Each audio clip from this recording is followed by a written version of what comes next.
Hey guys, how's it going? How is it going? Guess what? It's raining! Who'd have thunk it? A normal day in the Mindcrack server.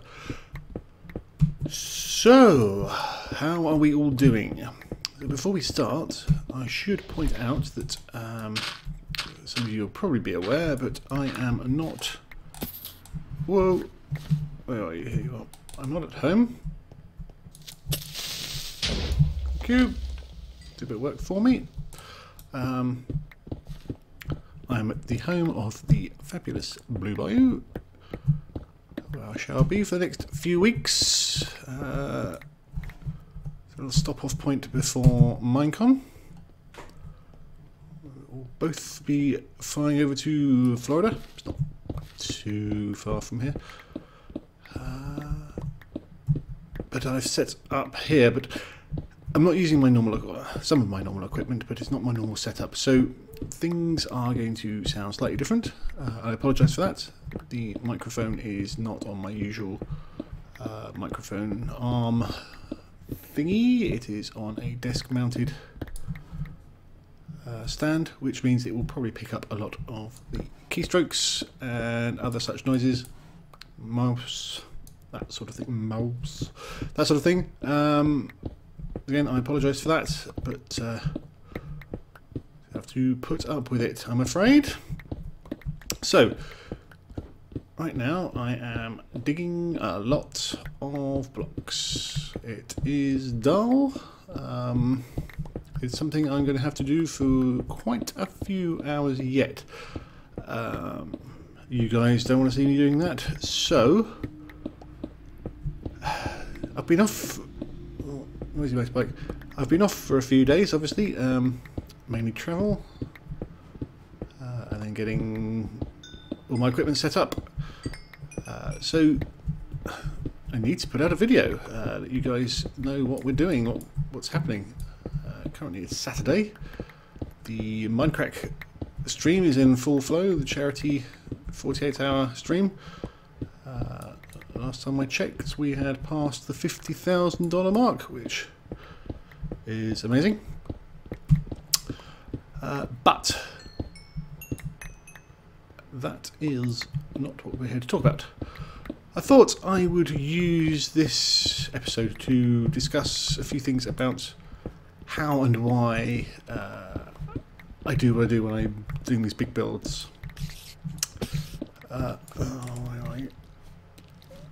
Right, there you are. There's a little bit of confusion when I started to build, should I say, the last version of this.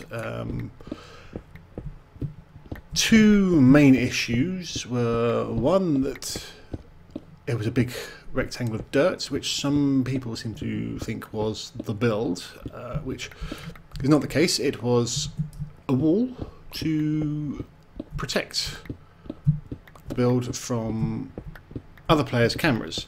Well, I didn't want people walking past the road to see the build halfway through and kind of give away what was being made. I wanted it to be a surprise reveal.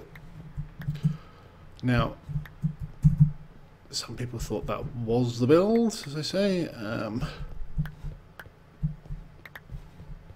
The concept of us, somebody on this server, with the skill levels we have on this server, to build something that was a brown rectangle of dirt, which is the kind of building you build on your first day playing the game, not 2.5 years down the line, is frankly mind-blowing, but never mind. That seemed to cause confusion, so I've skipped that stage this time. We've got a fence around the plot. If you've been watching previous episodes, you'll know the plot is about 150 blocks square. It's a hefty old size. Fortunately, not all of it has this big hill on it. But there are a lot of trees that need clearing, which we did last episode. We sort of made a good start on it. So that was, as I say, the first part that confused people. And then the second thing is how I go about planning the build, specifically a large one. When you're building a normal house, a structure, that sort of thing, most people tend to take the same sort of attitude, the same sort of route. What's going on? I hear lava. Or at least things burning and being put out. That's strange. And it's generally people have their own build style. But they will put blocks down, a floor plan. They know roughly what they want, what they're looking for. They'll pick blocks based on, more often than not, the colour. Occasionally things like stairs are used for shape purposes, but it's generally the same sort of thing. This is going to be A, large, and B, it's going to be more sculptural. It's going to be try and be more natural looking as well. As such, you can do it by eye. But it's going to be difficult. It's going to be hard. So I'm going to use tools, because after all that is what the tools are for. We will use, in this instance, a 3D program.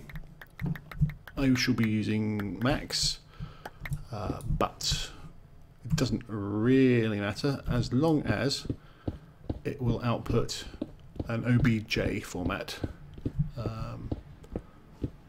Which I believe is some legacy object format. Anyway, because the other bit of software we're going to be using is Binvox, and that only accepts OBJ. I heard a horse.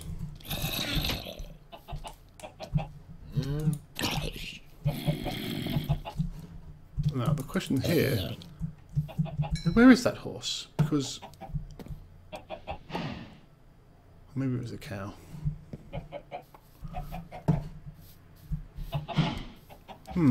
Remington, my horse, I tied up to this post on the other side of the fence, and then he somehow got into that chicken coop, and now he's disappeared. Which I'm a little annoyed about. I want my horse back. Let's get some more rotten flesh. Let's make some more chests as well. We are running low on space. Oh, you're not going to let me, are you?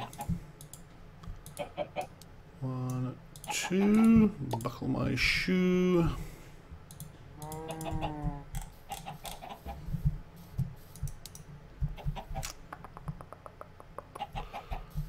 I was thinking, I thought I put... okay, so I thought I had one there. That will do. More cobble, we can get a lot of that. I have to start up a sort of smelting factory as well at some point. But put that in there until we get to that stage. Get rid of that. Sort that out. Need another bits and bobs chest as well. We're getting through this slowly. Anyway, as I was saying, Binvox takes OBJ files. Binvox is a privately written bit of software, free, that will take the 3D model file, the OBJ file, and it will convert it into voxels. Basically turning it into something made out of cubes,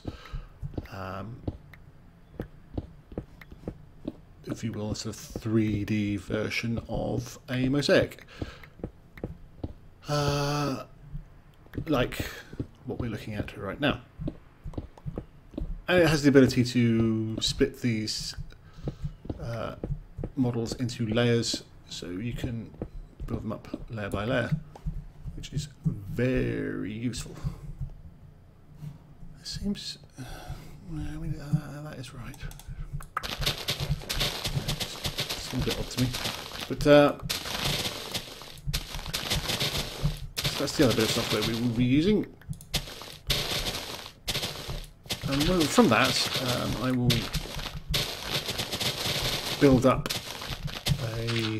slowly the model, layer by layer. It's not, it's not doing the work for you, not by a long shot. It's giving us a guide. We still have to place the blocks. We still have to work out. So that's noisy, but my God, it's fun. We've got to work out what block we are going to use as well. It doesn't specify blocks or anything. It's just purely a block. You have to do all the finery, the artistic stuff, and as I say, the manual labour as well. We need to do so. I mean, it can export into a format that we can just import. But we can't import on this server because it's... Oh, I'm hungry. Because A, it's a server where we don't do things like that. B, I don't have access to the bits we need to do it anyway. So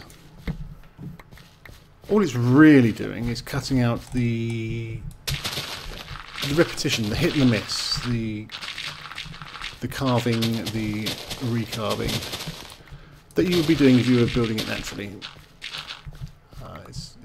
It's a time saver, essentially. But that's we'll go through that in a second. But the reason I am flattening this off, and again, this was a bone of contention, confusion with the B-dubs build.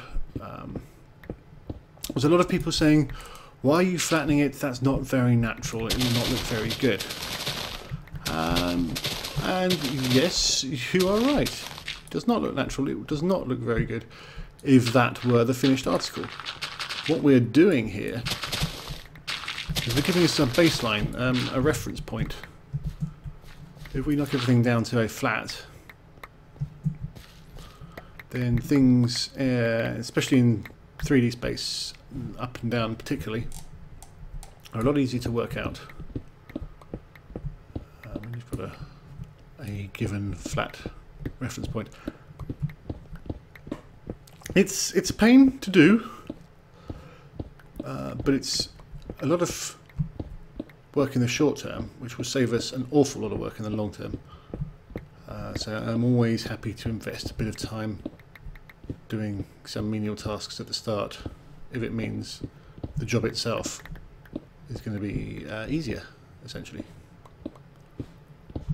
So that's what we're doing. So what we will do is we'll pop it into 3D Studio and I'll go through a little bit on that, and then probably pop over to Binvox and we will talk through that, and then we'll come back here and see how we are going. So let's go over there. Okay, so here we are in Max. Now, this pink rectangle is the plot. There we've got 150 by 150, give or take. And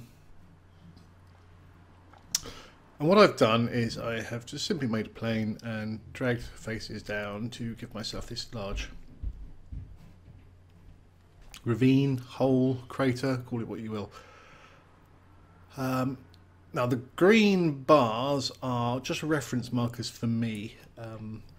They help me work out, once I've output it, both where the corners are, up and down, and also it gives me a bounding box for the height when I come to rescale this, when I output it in Binvox, it will take the height of the model and calculate the Minecraft height based on the height of the model. So obviously there's bits missing out of this. As I said, this is just the landscape. So the model will come up to the top of the green bars near enough. That said, this is not it. This is just the basic. I've then smoothed it a little bit, which doesn't do a great deal. I've then bunged some ripple on it to give it a bit of undulation and a bit of noise as well, just to bugger up that undulation a little bit and make it a bit more natural. And then once that has gone through the Binvox and turned into volumetric cubes, i.e. looks like Minecraft, this will be a lot more natural landscape. I will obviously have to go through and manually, you know, adjust, tweak, whatever, especially when it comes to the sides here, and how they interact with the sides of the area outside of this, how they interact, how make it look smooth and natural. We don't want, you know, cliff edges and stuff. So especially what I think is going to be this side, the right hand side, because I don't know if you see the cursor or not on this recording. The right hand side as it stands now, the front here, this is going to be the area that connects, joins with docks area, which is the very low dugout spot. So all of the sort of upper right hand side may actually not be built. I may remove that just so it fits in with Doc's massive crevice, for want of a better phrase. So anyway, that, of course, having these green bars in as well will help us export this on its own, because when you output it to Binvox, you tell it a height size you want it. Say I want this at 160 blocks high from top to bottom. If I take it with and without the model, if the model comes up to the top of the green bar, it will scale it all differently, because it will, without these green bars, it would take the horizon height, i.e. the ground plane height, down to the bottom of the ravine as that 160, and then with the model attached, it will take the whole thing as 160, so it will scale it all differently. So with the green bars, it will scale it all the same, so that's a good idea to keep in. But what I'm going to do now is, which is why I am flattening the area as I am, is we will dig it out, flatten it off, and it gives us a good starting spot. It enables me to then render this out in Binvox, and we can, I think what I will do, because I don't think I've got the file with me, actually I might do, let's go to Binvox and see what we can see in that. That's probably a good idea, and we can take it from there. So let's jump to that. Be right back. Binvox. As you can see, it's basically the same thing. It's all in one colour. Let's hit that. Gives us alternate colours. You can see there's a lot of holes. The holes aren't too big of a worry, because we will manually fill those in when we're building it. But you can see now how it would look a little more Minecrafty with the blocks, and you can see it looks a lot more like natural Minecraft land. There are the odd bits and bobs around, but generally we replace these with dirt and stone and stuff, it will look like a nice big hole. So what I am doing right now is flattening off to the bottom of this bar on the left. That is my ground level. So you can see some of it is slightly lower, but most of it is above. But for ease of building this, we're going to start with a flat, level plane. I can dig some holes, I can raise some dirt, but we know where we start. We know where we're at. Here you see we've split it down into individual layers, and that's our ground layer. You can see we've got all four corners have a post on them. As we go down, you can see the hole all the way down to the bottom. And the posts guide us all the way so we know where we are in relative to the rest of the world. And then bang, we know this is above ground. Obviously there will be stuff when we've got the full model in. But this is the ground area for my base, so it's not going to be too exciting in terms of what we're looking at. But I want you to understand how and why I do what I do when it starts these big builds. It is tedious. It is very tedious to do the flattening. Certainly building the stuff in 3D Studio is a lot of fun. And then we're going to have to start building it properly once we've laid the groundwork out. That's going to take time. This is a big build. There are many, many thousands of blocks involved. But I'm hoping the final output will look quite spectacular. That's the plan. Anyway, let's drop out of this. Let's get back to it. Okay, guys. So there you go. That is the plan. That's what we're going to do. We're going to wrap this up fairly briefly. As you can see, we've been digging. It is now Monday. We'll put in a couple of hours. Let's just say a couple of hours in doing this.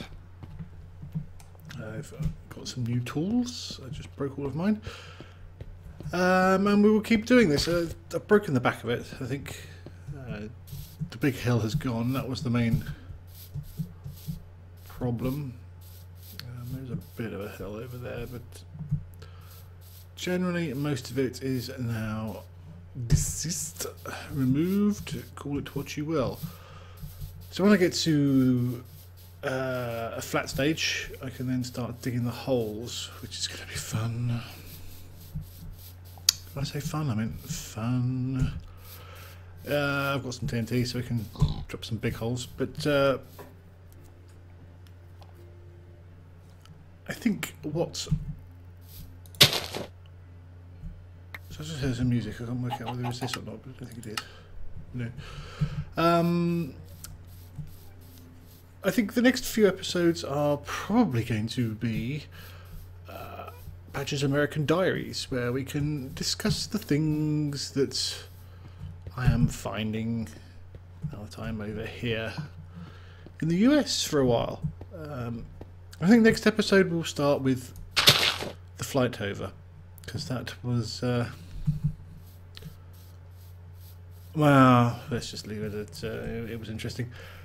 So there you go, guys. I hope you understand a little bit more about how we're going to do this and what efforts are gone through.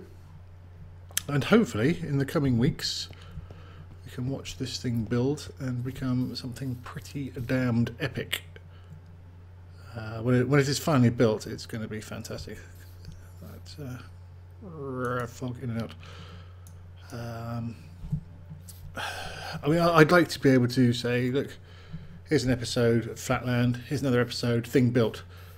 But truth be told, it's going to take a while, and I need to put videos out, and so we will try and make them as interesting as possible. I will probably intersperse a few other episodes of caving or something like that, but for now, let's leave it at that, and I'll try and get some few more regular episodes out now that I'm settled in. Got things working again. I had a bit of issues with my audio, but hopefully we can fix that and In fact, the video output of the stream build game seems to come out very badly, so I'll need to check that as well. But other than that, I'll stop rambling. I was going to say, oh yeah, Remington has not reappeared. That sucks. No idea who he is. No idea at all. I've had a look round. Can't see him. Can't see him. Now apparently we've got a book signed by Notch in the museum, so that's good. So when that finally opens, we can go and have a look. But yes, anyway, I'm rambling. I'll see you guys next episode. Bye-bye.